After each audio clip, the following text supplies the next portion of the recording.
Welcome to Vintage Coin Op Restorations and Rockola's World's Fair, also known as Jigsaw.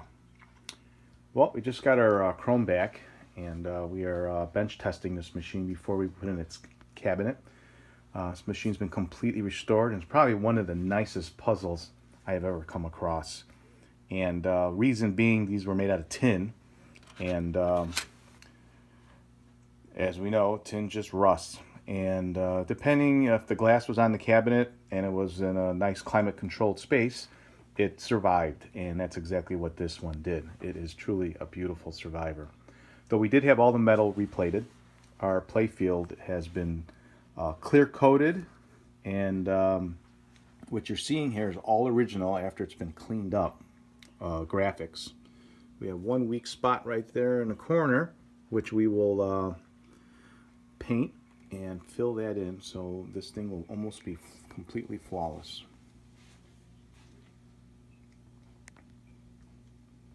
We have new instruction card that we just appliqued. It's a silver metallic paper, just like the original. And like the original, you also have it's a gold metallic excise tax.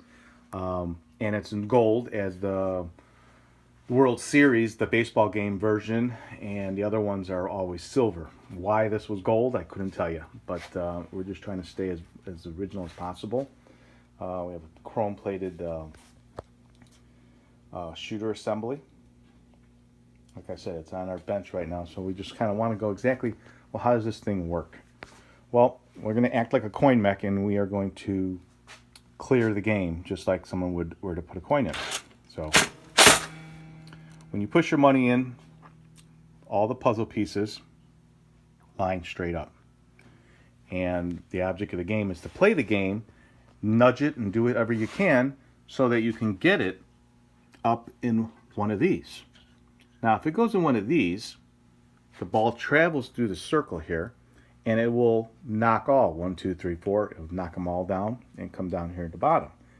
But you're never going to be that lucky to get them all. So down here in the puzzle, it kind of replicates the points. As you can see right here, 400, it's showing there's 402. So if I were just to drop one ball down here, oh, I'm sorry, if you hit 400, this also brings it down. But if you were to drop it all the way, through here, say like 300 or 200, down there in the bottom, you only get 200 and down because the ball rolls over to contact as it comes down. And as you can see what this one will do, we'll just do 100. So there you go. And I'll do the next one right next to it, 100. And we'll do 200 on the next one. Okay? So there you have it. That's the idea of the game. So your key things are going to be get all the way up on top here in your fours. You have a chance up on top of here. And you got your double score. The double score on there is a way for the clerk to see that you truly do have a double score. And what do I mean? This game, though it's very cool, it's a phenomenal mechanical machine, and it's got the great Chicago skyline. This was about one thing, making money. And it's making money for the operator, and the person playing it wants to make money too. So on the back, there's a back marquee on this machine, and on the marquee it will show how many points you get. So if you were to add up your points on here, and let's say I don't know what the numbers are, but if it's 2,000 points, and it'll say 2,000 points, you're going to get one free, so many skill points. They'll call it skill. You won, 1,200 skill points. Well, what does that mean? It's going to say 1,200 skill points, or, 5, or it would probably say 5 skill points, or 6 skill points, or 2 skill points, meaning each skill point would be, in this case, a nickel. And if you were to solve the puzzle and get the double score, it might mean you won a certain amount of money. I don't have the marquee here. I do have the original marquee with the payout on it, but I can't remember exactly what the numbers were. But this was a very cool game. Like I said, it was basically made, it's a gambling device.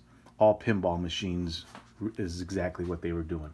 And it was this one is a very difficult one. A lot of people, you want to make this puzzle all the time. So, which is really cool, you know, to demonstrate it to somebody, you would have to either have the glass completely off of this machine or have a little removable window of some sort, which I believe we're going to do with this machine. This one's for you, Blue. And here we go. We're going to reset the game again. And let's pretend that we're really good at this. And I'm going to actually pull this up a little bit higher so you can see. I'm going to go to the star on the left and watch it. Okay, and now I'm going to the administration building all the way up there.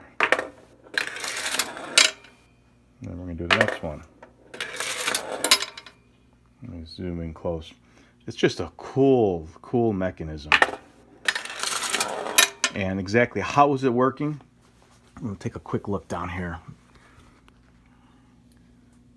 Let me see if I can zoom in. You see all these little levers and springs under each one. So it's not, you think that it's rolling over the silver part, but the true mechanism, as we come around here, is all back here. And inside those, the little metal troughs where the ball would actually run over these little contacts, and they're from here to here, there's these long bars, and they're just delicately hooked up to these springs, and the springs are basically the whole game. The ones that we have in here have been custom made for reproductions, but they've been custom made for this game for the same exact tension that the originals were. If you're watching this video and you're like, well, that's my problem, you're not going to find these springs at your Ace Hardware. We had them specially made. So if you do need some springs, you could reach us. At the end of this video, I'll give you my info. And here we go again. We're going to do and solve the puzzle. There you have it. If you have one of these machines for sale, or you're looking if you're looking for one, please give us a call. We're located in Chicago, Illinois. Our phone number is area code 630-624-7466. Thanks for watching.